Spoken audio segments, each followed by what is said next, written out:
اور پھر وہ زمین پر کپڑا بچھا کر دائرے کے انداز میں گول، اور پھر کیا کرتے وہ تمام لوگ زمین پر کپڑا بچھاتے اور دائرے کے انداز میں بیٹھ جاتے، گول، ادھر ادھر ادھر ادھر، ایسے گول دائرے کے انداز میں کیا ہوتے تمام لوگ بیٹھ جاتے۔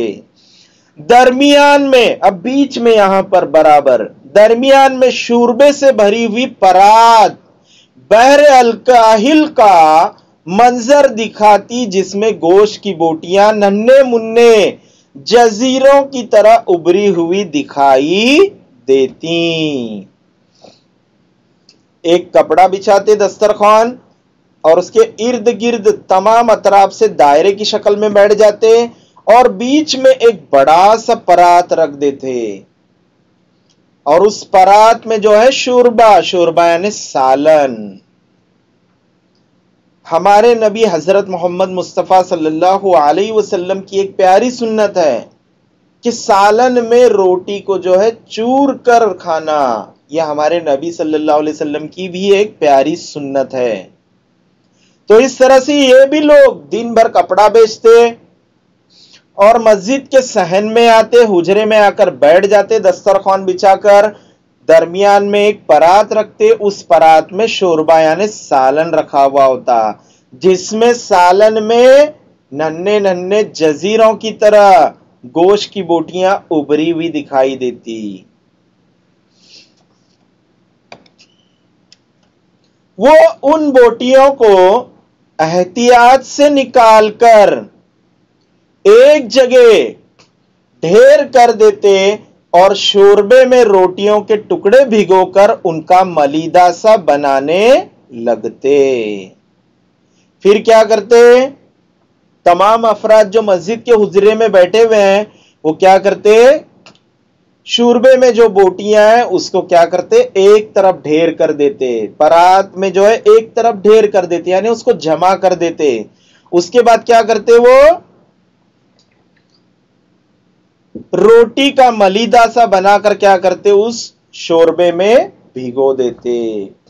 جب ملیدہ تیار ہو جاتا تو شرکائے تام پوری دیانتداری کے ساتھ آپس میں بوٹیاں تقسیم کرتے اور پھر اللہ پاک کا نام لے کر کھانے کا آغاز کر دیتے۔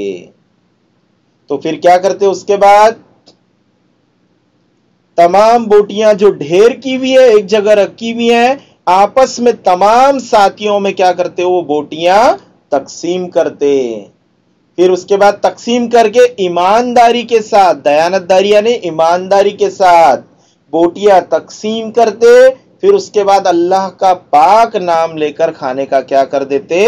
آغاز کرتے، یعنی کھانے کی شروعات کرتے۔ وہ کھانا رک رک کر، ٹہر ٹہر کر کھاتے، مگر بغیر رکے بے تکان بولتے۔ وہ کھانا کیسے کھاتے؟ سکون کے ساتھ، ٹہر ٹہر کر، آہستہ آہستہ کھانا کھاتے، مگر بغیر رکے بے تکان وہ ایک دوسرے سے آپس میں تمام لوگ بات چیت بھی کیا کرتے۔ مجھے ان کے کھانا کھانے کا انداز بہت اچھا لگتا تھا، میں انہیں دیکھتا اور خوش ہوتا۔ مصنف یہ تمام ماجرا دیکھتا کہ کس طرح سے مسجد کے حجرے میں کپڑا بیچنے والے لوگ جمع ہو گئے اور سبھی نے کیا کیا؟ دائرے کی شکل میں بیٹھے اور بیچ میں دسترخوان بچھایا ہوا ہے، اور اس دسترخوان پر ایک پلیٹ سجائی دی گئی، پرات بڑی سی، اور اس میں شوربہ ڈالا گیا، سالن، اور اس میں تیرتی ہوئی بوٹیوں کو الگ کیا گیا۔ پھر اس کے بعد اس میں روٹی کا ملیدہ بنایا گیا۔ پھر روٹی کا ملیدہ بنانے کے بعد ایمانداری کے ساتھ وہ تمام بوٹیاں آپس میں سب کو برابر تقسیم کی گئی۔ پھر بوٹیاں تقسیم ہونے کے بعد سب رک رک کر، ٹہر ٹہر کر کھانے لگے، اور وہ بھی کیسے؟ بات چیت کرتے ہوئے۔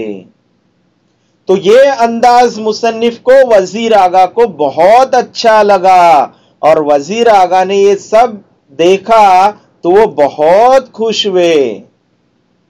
وہ بھی مجھے دیکھ کر خوش ہوتے اور برادرانہ محبت میں لتڑا ہوا ایک آدھا لقمہ میری طرف بھی بڑھا دیتے۔ تمام ساتھی جو کھانا کھا رہے ہیں، کپڑا بیچنے والے، وہ لوگ بھی کیا کرتے، بڑی خوشی سے مصنف کو، وزیر آغا کو بھی دیکھتے اور وزیر آغا کو دیکھ کر کیا کرتے، ایک لقمہ ان کی طرف بھی بڑھا دیتے۔ ان میں سے جب ایک شخص لقمہ مرتب کر لیتا تو پہلے اپنے قریبی ساتھیوں کو پیش کرتا۔ اب ان میں سے ایک ساتھی نے اگر لقمہ جما لیا تو پہلے اپنے سامنے والے ساتھی کو پیش کرتا اور ادھر سے جزاک اللہ کے الفاظ وصول کرنے کے بعد اپنے منہ میں ڈال دیتا۔ لیکن سامنے کا ساتھی کیا جواب دیتا؟ نہیں، جزاک اللہ، جزاک اللہ یعنی اللہ اس کا آپ کو جزائے خیر دے۔ تو اس طرح سے پھر دوبارہ وہ ساتھی کیا کرتا، لقمہ واپس اپنے منہ میں ڈال دیتے اور کھا لیتے۔ محبت اور بھائی چارے کا ایک ایسا زوال منظر آنکھوں کے سامنے ابھرتا کہ میں حیرت زدہ ہو کر انہیں بس دیکھتا ہی چلا جاتا۔ انہیں بس مصنف کیا کرتے، دیکھتے ہی چلا جاتا۔ کیسا؟ جو انہوں نے یہ منظر دیکھا وہ حیرت زدہ ہو گئے۔ کیسا منظر تھا؟ محبت اور بھائی چارے کا منظر تھا۔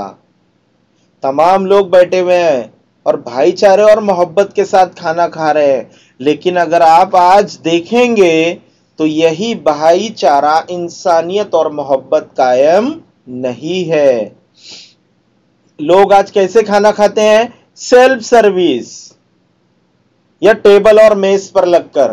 اکثر آپ شادیوں میں دیکھتے ہوں گے ٹیبل کرسیاں لگی ہوئی ہیں، ابھی بیٹھے ہوئے لوگ کرسی پر کھانا کھا ہی رہے ہوتے ہیں کہ ان کے پیچھے آ کر کھڑے ہو جاتے ہیں، کہیں کھانا ختم نہ ہو جائے۔ نہ ایک دوسرے کا خیال رکھتے ہیں، نہ ایک دوسرے کا خلوص ہے، نہ ایک دوسرے میں قربت ہے، نزدیکیاں ہیں، بلکہ بس اپنا مفاد دیکھتے ہیں کہ کب ہمیں کھانا ملے۔ تو آج کل ایسا رواج ہے، لیکن آہستہ آہستہ یہ بھی طریقہ بدلا۔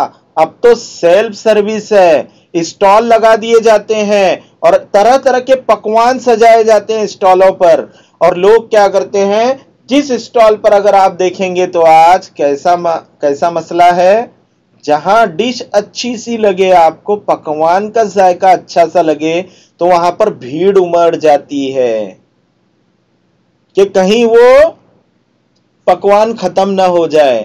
تو اس طرح سے سیلف سروس، یہاں پر بھی اگر آپ دیکھیں گے تو یہاں پر بھی انسیت نہیں ہے، قربت نہیں ہے، خلوص نہیں پایا گیا یہاں پر بھی۔ بس لوگ اپنا پیٹ اور کھانا، بس یہی دیکھ رہے ہیں۔ تو یہاں پر ہم نے کیا دیکھا کہ ایک مسجد کا حجرہ ہے، وہاں پر کیا ہوئے ہیں، تمام ساتھی کپڑا بیچنے والے جمع ہیں، گول دائرے کی شکل میں بیٹھے ہوئے ہیں، اور بیچ میں درمیان میں ایک دسترخوان لگا دیا گیا ہے۔ اس دسترخوان پر ایک پرات رکھی ہوئی ہے اور اس میں شوربہ ڈالا گیا، اس میں بوٹیاں الگ کی گئی، پھر اس میں ملیدے کی طرح روٹی کو چور دیا گیا، اور تمام لوگ پیار محبت کے ساتھ آپس میں مل جل کر کیا کر رہے ہیں، ٹہر ٹہر کر رک رک کر کیا کر رہے ہیں، کھانا کھا رہے ہیں۔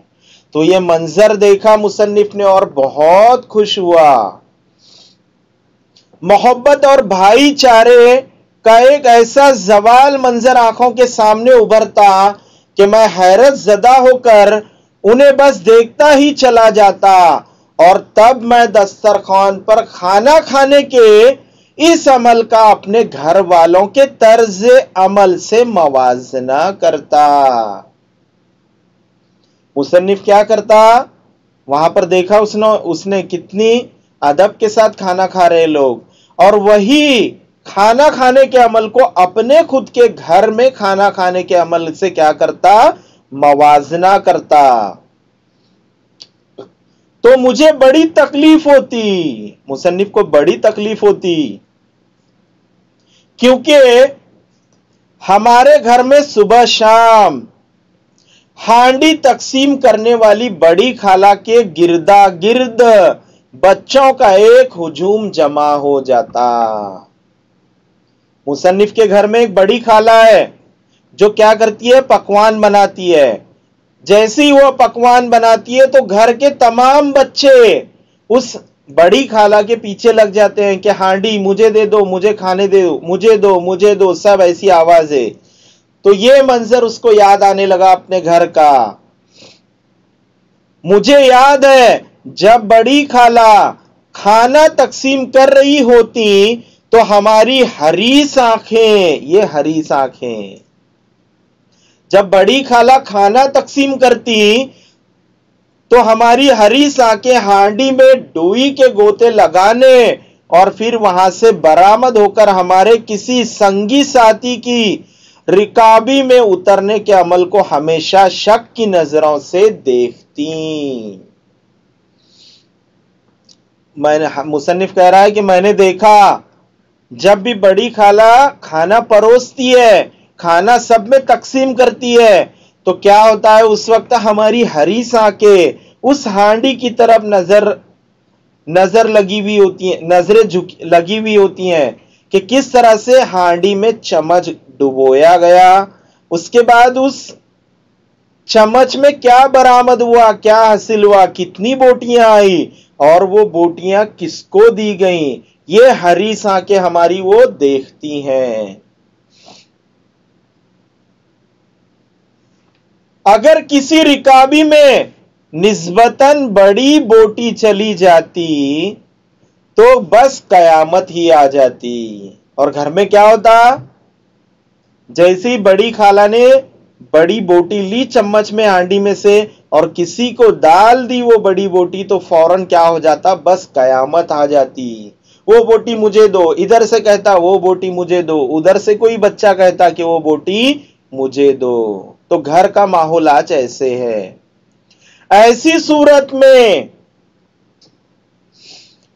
صورت میں خالہ کی گرجدار آواز کی پرواہ نہ کرتے ہوئے ہم بڑی بوٹی والے کی تکا بوٹی کرنے پر تیار ہو جاتے۔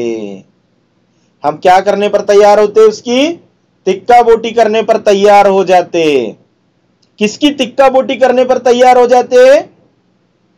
جس کے پلیٹ میں وہ بوٹی چلی گئی ہے۔ اور چھینا جھپٹی کی اس روایت کا ایک ننھا سا منظر دکھاتے جو نئے زمانے کے تحت اب عام ہونے لگی ہے۔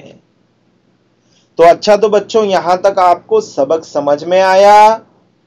مصنف وزیر آغا نے یہاں پر اس بات کو واضح طور پر سمجھانے کی کوشش کی ہے کہ پہلے آلتی پالتی مار کر دسترخوان پر کھانا بیٹھ کر کھاتے، ایک دوسرے میں انسیت تھی، قربت تھی، خلوص تھا، لیکن اس کی جگہ کس نے لی؟ اس کی جگہ جو ہے میز اور کرسی نے لی۔ لوگ مد مقابل نظر آنے لگے، ایک دوسرے سے دور نظر آنے لگے، لوگ آمنے سامنے نظر آنے لگے، اور اس کے بعد اس کی جگہ سیلف سروس نے لی۔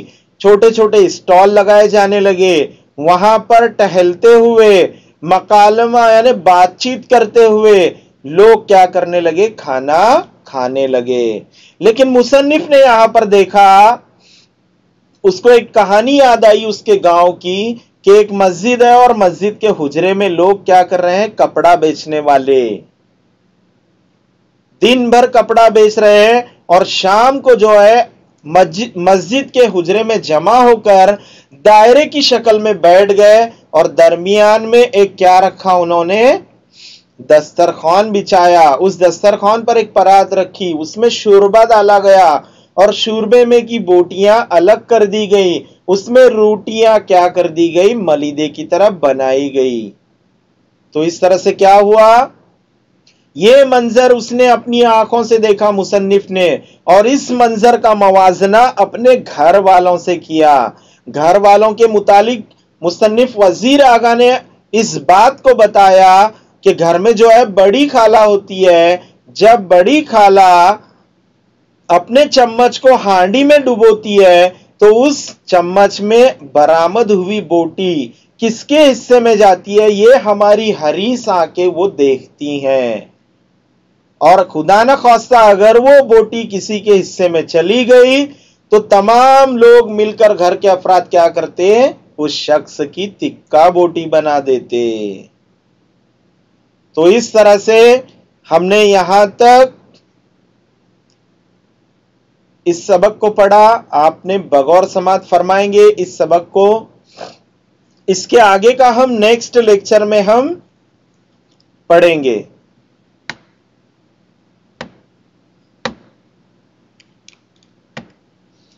تو آج کے لیے بچوں اتنا ہی تھا، ہم نیکسٹ لیکچر میں اس کے آگے کی شروعات کریں گے۔ اللہ حافظ۔